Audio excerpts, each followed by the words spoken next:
Some lies stand for years. Because no one asks. Because asking seems frightening. Because once enough darkness, enough classification, enough secrecy has been built up, even searching for the truth feels like treason. People stay silent. Institutions stay silent. The press stays silent. And within that silence, a carefully woven myth grows harder with each passing year, a little more untouchable. Wayne Mullin lived off exactly that kind of account for years, decades even. But in the most scandalous Senate confirmation hearing of 2025, a single folder dropped onto the table, and a few words, just a few lines inside that folder, shattered a legend years in the making in less than 60 seconds. Because the truth always arrives late. But when it does, it doesn't come through the door. It comes through the wall. I'm going to walk you through that 60 seconds step by step. But first, you need to understand something. What you're watching isn't just a politician being embarrassed in a hearing room. This is the most critical turning point in a power game over who gets to run America's entire security apparatus. And if you miss that distinction, you'll never crack the real story. Because the real story starts somewhere much deeper than that room. Every powerful myth is woven from carefully chosen silences. It isn't what's said that determines the strength of a narrative. It's what isn't said. Mullin talked for years, but he never talked fully. That's a very different thing. In 2023 on the Senate Republican Conference podcast, he said this: "There's another side of my biography I've never talked about and won't talk about. I had to do some things overseas." The sentence ended there. What came next was deliberately left out, because the absence of what followed was everything. The listener filled that gap in their own mind, and the gap the mind fills is always more powerful than the truth. In March 2025, on Fox News, he went a little further. War is ugly. It smells. If you've been there and smelled the war around you, tasted it, felt it in your nose, heard it, you never forget it. His eyes drifted somewhere far away. His voice dropped. He didn't continue, because he didn't need to. A heavy silence tells far more than 1,000 words. The next day, on another podcast, he added, "I took on special assignments outside of the DoD. I never wore a uniform, never carried a flag on my shoulder, but I may have been in the same region." Pay close attention to the word "may" in that sentence. It's not a denial. It's an invitation. A perfect construction that invites the audience to reach their own conclusions while never fully committing to anything. These three statements were made in different places, on different days, but every single one carried the exact same message. I can't explain, but you can imagine. An America imagined. Covert operations, classified missions, unnamed, unknown countries, faceless enemies, a professional who knows the taste of war all too well but shares it with no one.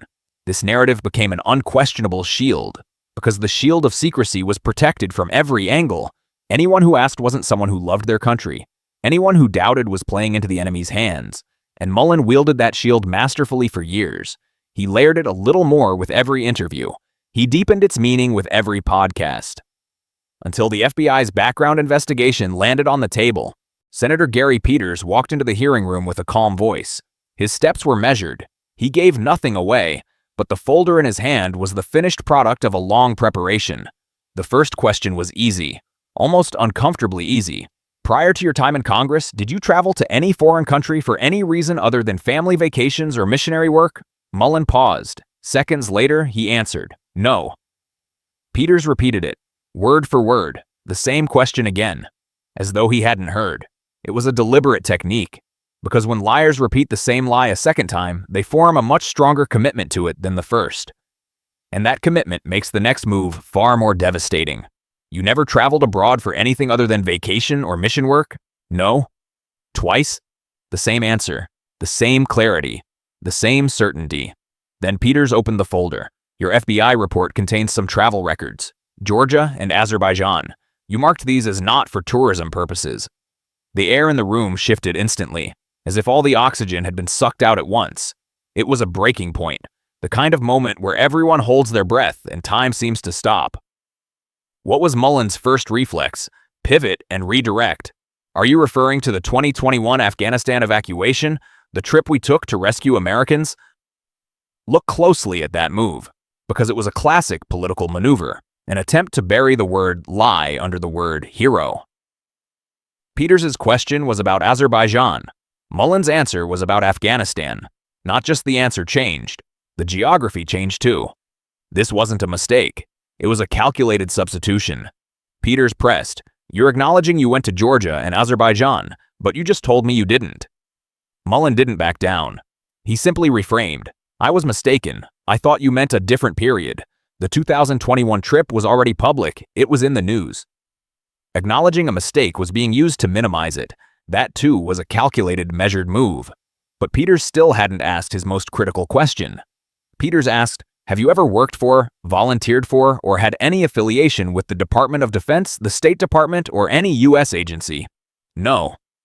But this time Mullin added something, as though a door he'd been waiting behind for a long time had cracked open.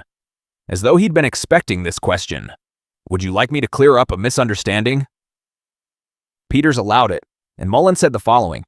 In 2015, he had been asked to work with a small team. There was a mission planned for 2016. He had to meet certain training requirements. He went through graduated military training. He completed SERE training, which he described as absolutely awful. The full details of the mission were classified. Only 4 people had been involved in the operation, and none of them could share that information. Peters paused, then asked, "This was an official trip that took place while you were a member of Congress?" Mullin, "Yes." Peters, "Can you tell us where you went?" Mullin, "Classified, sir." Those 2 words were the most important moment of that hearing, because the word classified was no longer being used as a shield over information. It was being used as a weapon against the question itself. Mullin's logic was this: I'm not required to disclose anything about official duties. This was an official duty. Therefore, I don't have to say anything. I can shut down every question directed at me with a single word.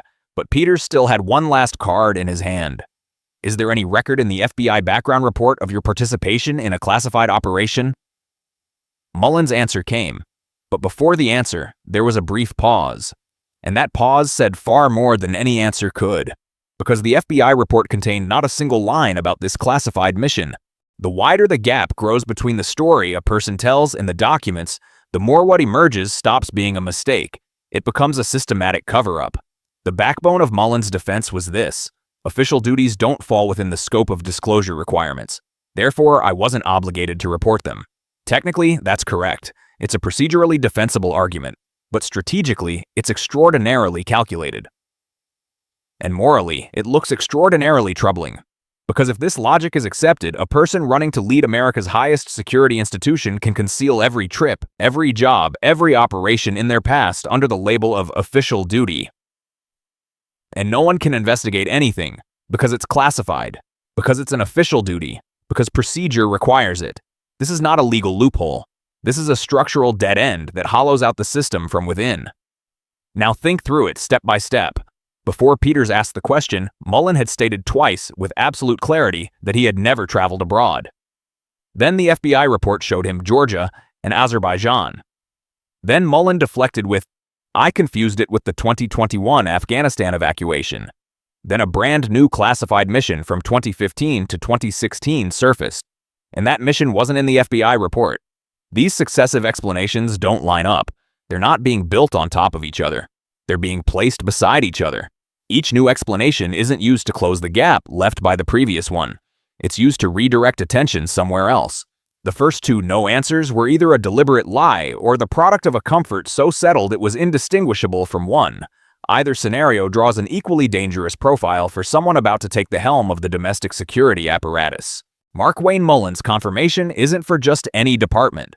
The Department of Homeland Security manages America's deepest domestic oversight mechanisms: border security, immigration enforcement, the Secret Service, FEMA, the TSA, and tens of thousands of federal agents operate under this structure. Which investigations get opened, which information gets shared with the public, which crises get sealed under the label national security, and which individuals get placed under surveillance. All of this is left to the discretion of whoever leads this department. Now place that picture right next to Mullin's performance in the hearing room. If we can't get answers from someone describing their own past, what happens when this person gains full access to the country's security system?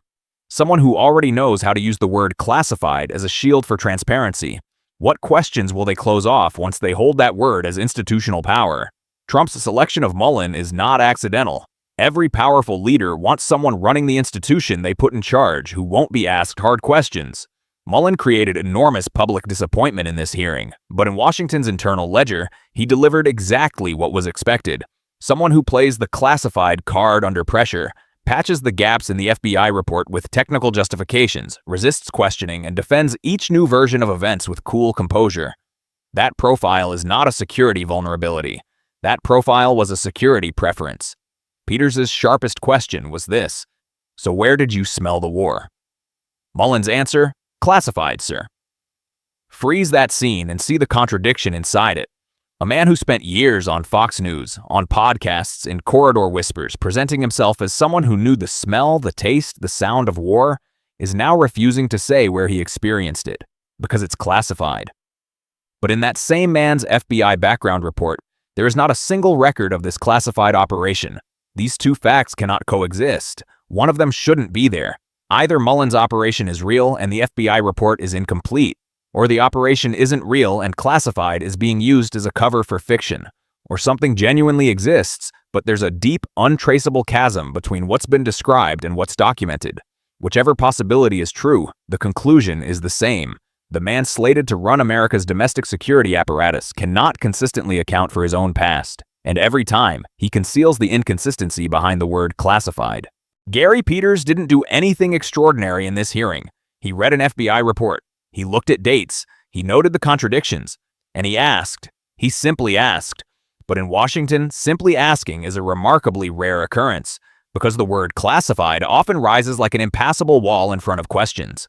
Attempting to scale that wall gets framed as disrespect for state secrets. And most politicians stand before that wall.